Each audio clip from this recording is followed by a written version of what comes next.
Isang magandang hapon po, magagabi na rin po mga kaibigan. Latest weather update po tayo ngayong April 25, 2024, hapon po ng Webes. Pero bago tayo magpatuloy kaibigan, pa-like and subscribe naman and pa-hit na rin ng notification bell.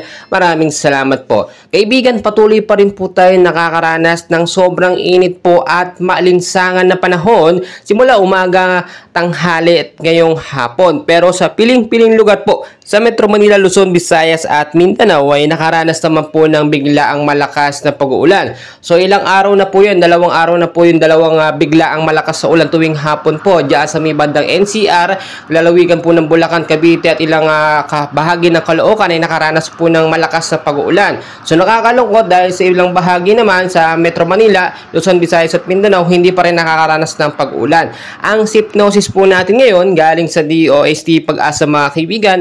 Meron po tayong easterlies or yung mainit na hangin galing sa karagatang Pasipiko ang siyang posible pong magbigay ng pag-uulan. So forecast weather condition po natin sa Metro Manila, kasama na po dito ilang bahagi ng Luzon, Visayas at Mindanao, posibleng maging maula po sa piling-piling lugar po sa ating bansa ang makakaranas niya, no, na may isolated light rains to heavy rainfall, no, bigla ang pag-uulan niyan. So kahit paggabi at pahapon na, no, asahan natin yung piling lugar sa Metro Manila ay posibleng makaranas po ng biglaang malakas na tsansa ng pag-uulan. So mag-ingat tayo sa posibleng baha or landslide kung sakaling magkaroon ng malakasang pag-uulan. Mga kaibigan, as of now, no, tumaas po sa pinakamataas na heat index na umabot na po sa 47 degrees Celsius ang ating naranasan ngayong araw. So sobrang init po nito at ayon sa Pag-asa, posible po mas maging mainit pagpatak po ng buwan ng Mayo. So maging handa tayo at ang kagandahan po nito, pagpatak po ng Mayo, ilang buwan na lang po yun,